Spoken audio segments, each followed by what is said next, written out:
Okay, so I thought I had a video recording about the TNM download process, but I can't find it. So I'm recording a new one. I apologize, it's not already posted. Um, this is for the Soils Data Lab where you work with soils polygons, and I want to, as they're just kind of polygons floating in space, get you guys to download a background image to put some context for these soils, like you would if you were making this for a project, for a job, okay? You wouldn't just want to have polygons floating in space. While you could certainly bring in a background image using your quick map services, I'll show you what that looks like really quickly. You know, and that might be nice. I want to show you other options for this particular case. The background service doesn't have, if you ever see this, is actually a good thing to see. If you ever see this message, it means that that background service, the resolution only works when it's really zoomed out. Okay, so there you go. So I'm using a web mapping service, but it doesn't have the resolution that I need for my little tiny study area. Let me see, let me pull this down. Okay, so when you can't use a background map from your quick map services, then what do you do? So this is really about how to download data from the National Map Download, which could include topography maps, it could include hydrology, it can roads, things like that. Okay, so in this case, I want to download this elevation layer so I can kind of see my soils and how they drape on the landscape. I have a lot of stuff in this project because I'm actually doing other things, but I'm going to show you the basics of how you do that. The first thing when you go to the National Map Download, yes, I have thousands of tabs open, TNM and TNM Download. It's this is what you want, version 2. You don't want to go to any interactive map or anything. You just want to go right to TNM. So once you find TNM Download, it should look like this. And there's an option to choose where you want to download. I can even say, hey, I want to download something from Pullman, or maybe I know my soils are in North Carolina. Okay, great. It's going to zoom to North Carolina. But the problem with that is this little area is so tiny. I really don't know where it is. One, I'm not from North Carolina. And 2, it's not a very big area. So then, I can search, but I don't know the exact area where I'm working. Okay. I could draw a polygon and say, okay, only download things from this polygon. All right. But again, I'd have to know where I was. I don't know where I am. I'm going to upload a shapefile. Okay. Because I can very easily go in and convert this vector that's in GeoPackage form. Let's see, it says it's, well, okay. How do I know it's a GeoPackage? Because in the properties, sorry, my computer's really slow right now.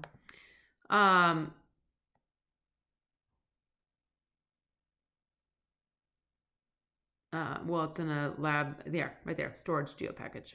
Okay, so the GeoPackage format is not acceptable in the TNM download. So I'm going to save this, which means I'm going to export, which we've done, save features as, and instead of choosing a GeoPackage, I'm going to choose a shapefile. I have to say where I want to save it. And for most of you, that will hopefully be your Lab 7 folder, but I'm not going to save it there because I already have, numerous copies. So I'm going to save it in my downloads. You're going to save it in your Lab 7. I'm going to call it soils. Okay. The CRS is fine. It's not going to matter. Now that I've saved that, it's going to add another copy to my study. I don't really need that copy. I'm going to remove it, but those files still exist.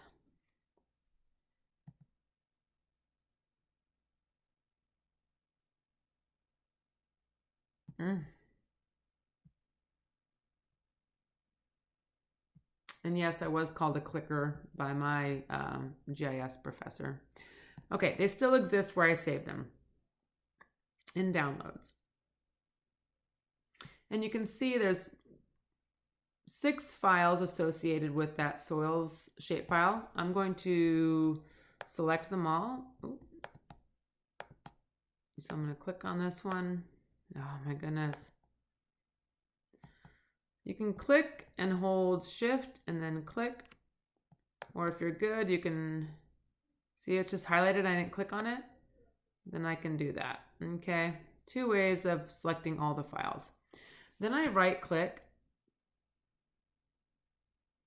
and I say compress to zip file. If you don't have this option, you can also, oh, why is it not showing me this? There's another option if you don't have that. Okay, let's just show more options. That says send to. And this is the more common, what your options will probably look like, okay?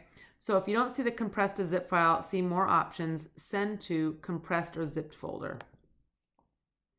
When I choose that option, it makes a zipped folder with all of these files in it. And it says soils zip. Okay, so now that I've created that zip file with all of my shape files in it, I can go back to the TNM download. I'm going to reset the map, get rid of that. And I can say I'm going to upload my shapefile. Okay, browse. I know it's in my downloads where it shouldn't be. Should be in your Lab 7. Soil zip. And I'm going to upload this file. As soon as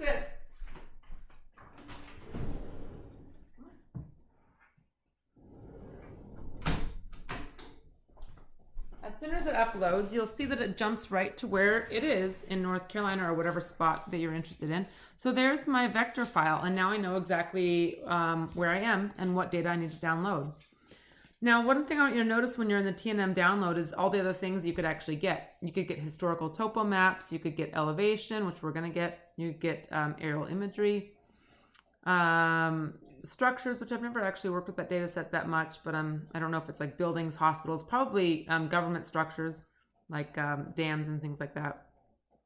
You can get transportation, so road layers I frequently get from here, and also I get a lot of my hydrology data from here. Okay, so now that we're in here and we know where we're looking, we're going to look at elevation products, 3-dep.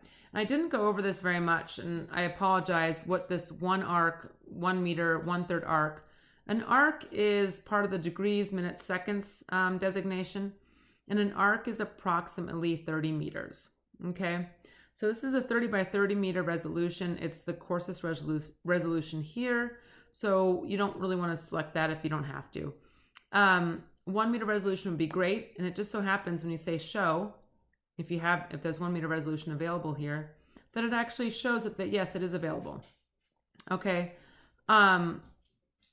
However, when you go to download that, it's 2 rasters that kind of divide the study area in half. So we don't need 1 meter resolution. So I don't suggest that.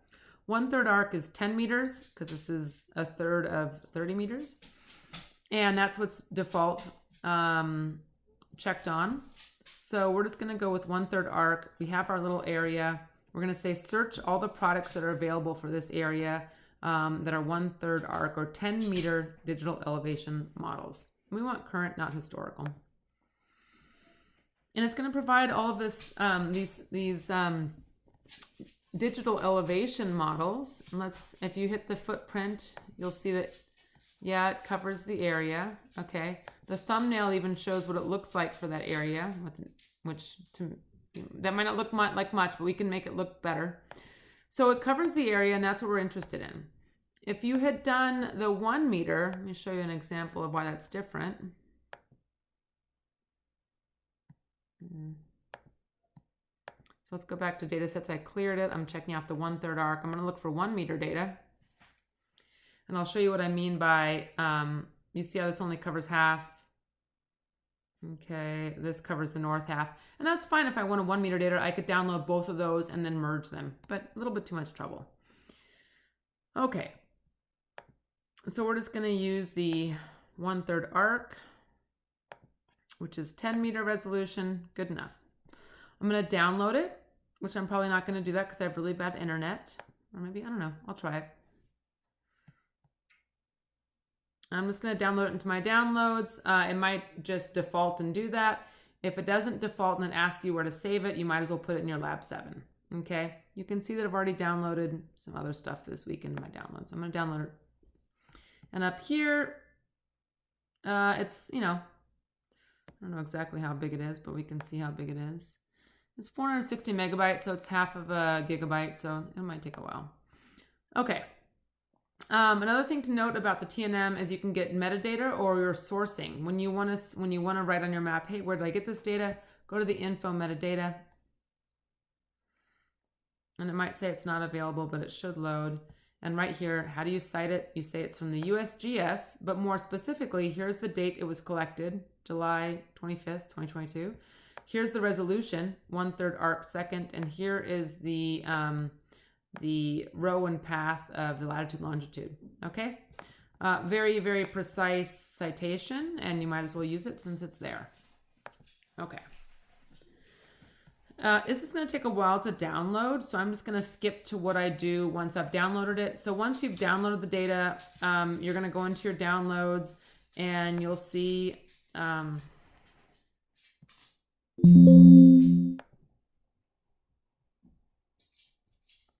So here's, see it says part file. That means it's still downloading.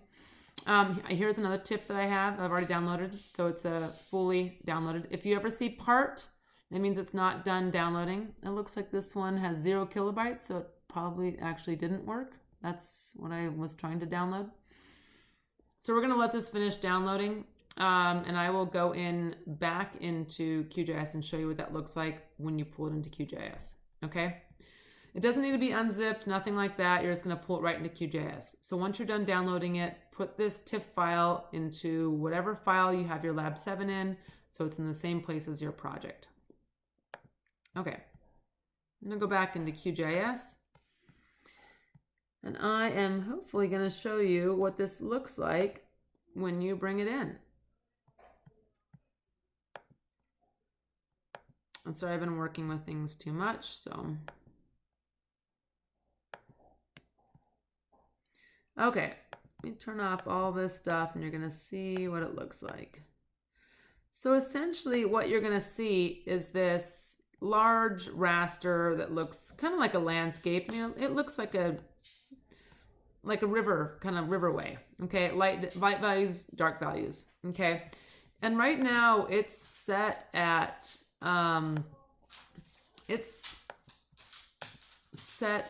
single band gray. Okay, so just values between black and white, 0 to 255. Well, those are not the elevation values, those are the color values. And each one of these pixels has an elevation value, okay? But when it's represented like this, it's kind of hard to see what's high and what's low. So just like last week where we used a color ramp, we're gonna give it a color ramp, okay? And so you can set the color ramp to whatever you want. I prefer to go in and use the create new color ramp. And then I can load a color ramp from the internet called Catalog CPT. And they have color ramps specifically for topography, okay? And these are standardized color ramps, so it's kind of what people are used to seeing on, clearly my internet is very stressed out, because it cannot download those color ramps.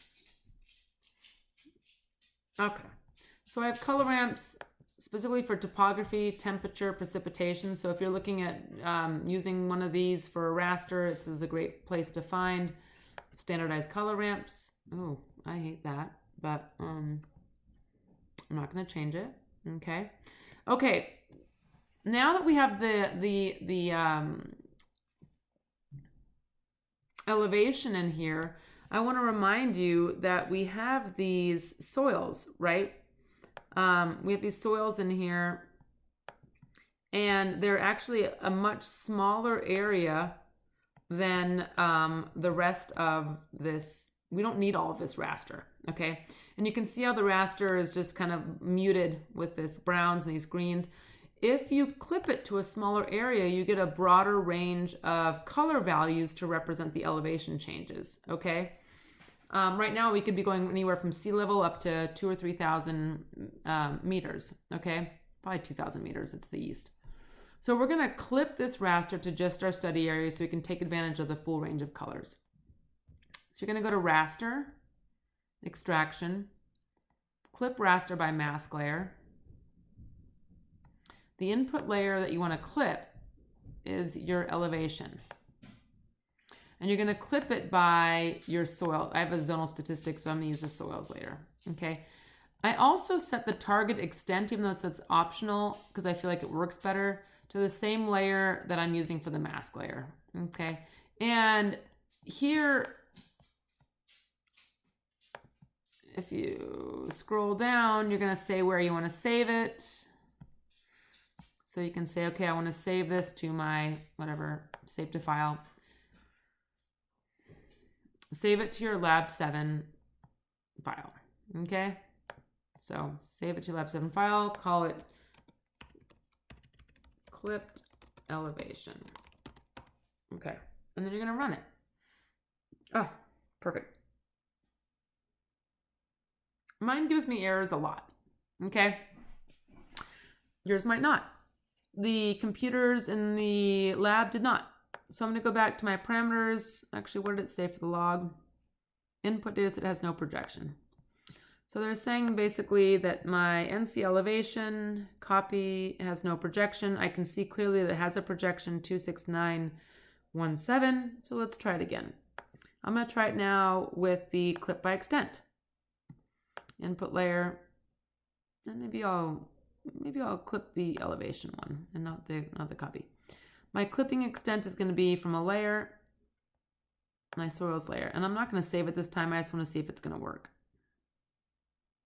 That was real fast, so I have a feeling it didn't. Okay, so it clipped me a square, which is better than this whole thing. It's still pretty big, okay? I really wanted it to be the same area as my soils. And it might be because I'm using this recording, or it might be because I have 70,000 tabs open that it can't do it, but I'm gonna try one more time. Extract by mask layer. Input layer is my elevation. Soils. Don't worry about the source CRS or the target CRS. The soils, I'm just gonna run it temporary and see what happens. Yeah, so it's still giving me an error message. Okay, I shouldn't be getting an error message, so I'm not going to work too much on it, okay? What this should do is clip this to exactly the extent of your soils polygon. Most likely my computer's having issues with, random access memory. Yours probably is too if you're like me and you have too many tabs open. Okay, the computers in the computer lab had no problem clipping it to exactly the shape of the extent of the polygon. I might try it one more time because I'm just like that.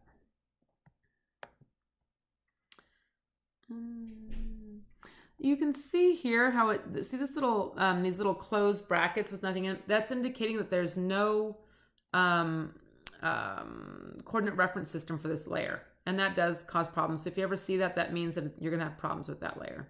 This one does have a coordinate reference system, so I'm not really quite sure why it's not wanting to clip the way I want it to.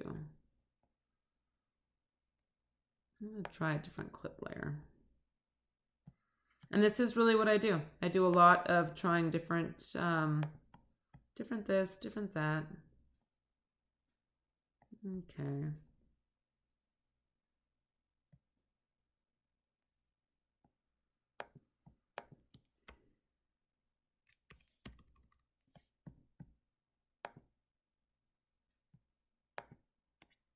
A little bit better, but you can see it's left off the tail. Okay, neither one of those is particularly what I would, use. So this process is not perfect. The best option is really to extract by mask layer if it wants to work. It is not letting me do that for whatever reason. So we'll see if I can try it one more time. Maybe the second time's a charm. Third time.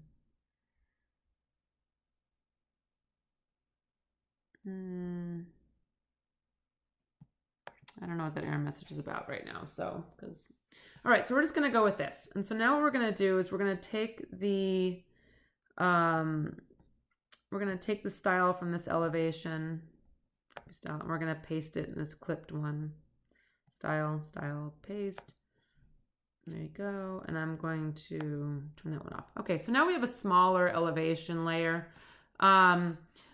I still can't really quite see my soils on this elevation. Okay, so I need to do quite a bit of rendering. I'm going to show this as a hillshade, which just like Lab 6, I'm going to duplicate the layer and turn it on. I'm going to go to, and I'm going to turn it to hillshade, okay? And I'm going to multiply the hillshade. And remember when I do this, I need to put it on the top. And now I have a hillshade with the, so here's my hillshade.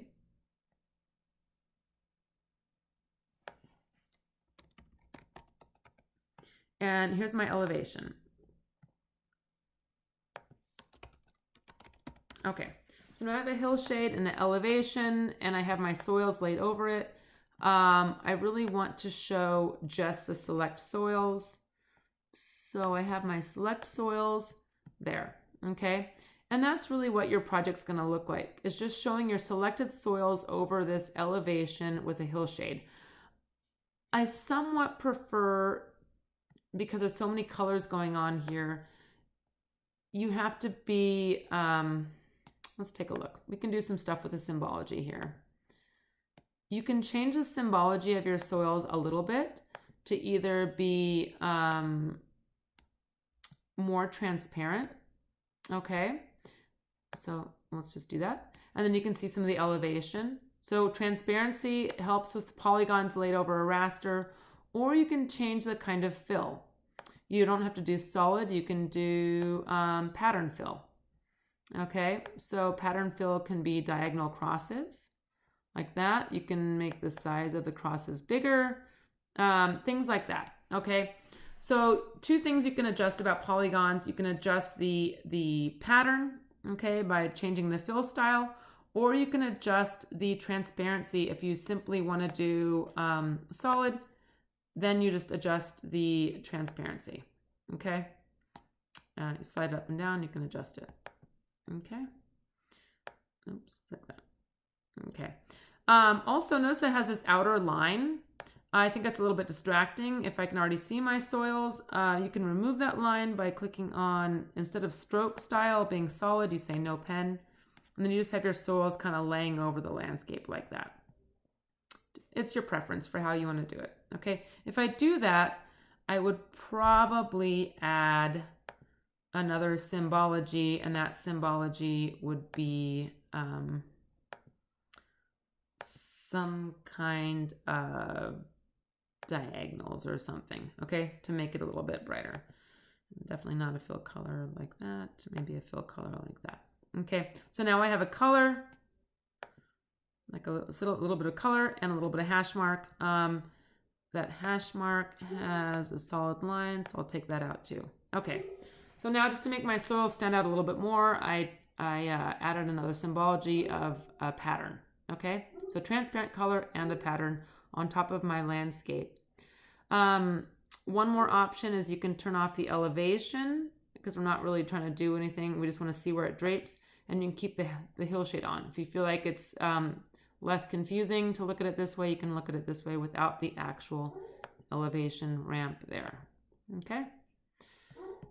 Way longer than it was supposed to be, but that is how you download from the TNM site, and then symbolize a DEM.